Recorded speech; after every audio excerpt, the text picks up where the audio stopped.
পেন্টে ঘর আঁকার জন্য আমরা কী করবো বলতো, শেপস আছে, শেপসের মধ্যে এই যে অ্যারো চিহ্নটা আছে যেটা ওপর দিকে, এটা আছে না, এটা ক্লিক কর, একবার ক্লিক কর।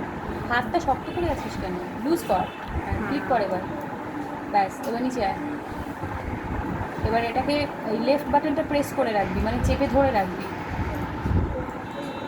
না রাইট বাটন না, অনলি লেফট বাটন দিয়ে টানতে হবে, ড্র্যাগ করা বলে এটাকে। টানলাম, ছেড়ে দে। আচ্ছা, ঘরের মতো শেপ চলে এলো।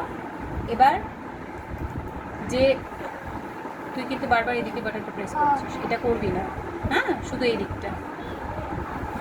এবার যে লাইনটা আছে এই লাইনটাতে প্রেস কর, ক্লিক কর, করলি। এবার এই দুটো জোড়া লাগিয়ে দিই, এই সাইডটার এই কোণাটা টেনে ড্র্যাগ করে নিচে নেমে গেল, এটাকে তোলো করে, এটাকে একটু উপরে তুলতে হবে, টেনে ড্র্যাগ করে আস্তে আস্তে।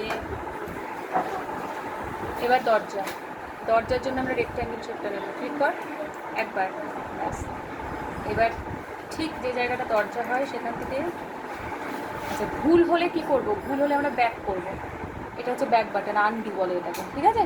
তুই আনডুতে ক্লিক কর একবার, দেখ চলে গেল যেটা ভুল হয়েছিল।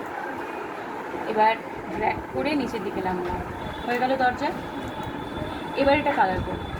কালার করার জন্য আমরা এই যে বালতির মতো ছবিটা আছে এখানে ক্লিক করব, এটা হচ্ছে ফিল উইথ কালার, ঠিক আছে। ক্লিক করো একবার, সিঙ্গেল, হ্যাঁ। এবার তুমি কালার চুজ করো, তুমি ঘরের রং কী করতে চাও, মাথার ছাদটা যেটা তার রঙই এলো, ক্লিক করো একবার, হ্যাঁ। আর দেওয়ালের রং কোনটা তাড়াতাড়ি বল। অরেঞ্জ, আচ্ছা অরেঞ্জ, ইয়েলো আর অরেঞ্জ কম্বিনেশন। আচ্ছা দরজার রং ব্ল্যাক, আচ্ছা ব্ল্যাকে সিলেক্ট কর, ক্লিক কর, ঠিক আছে।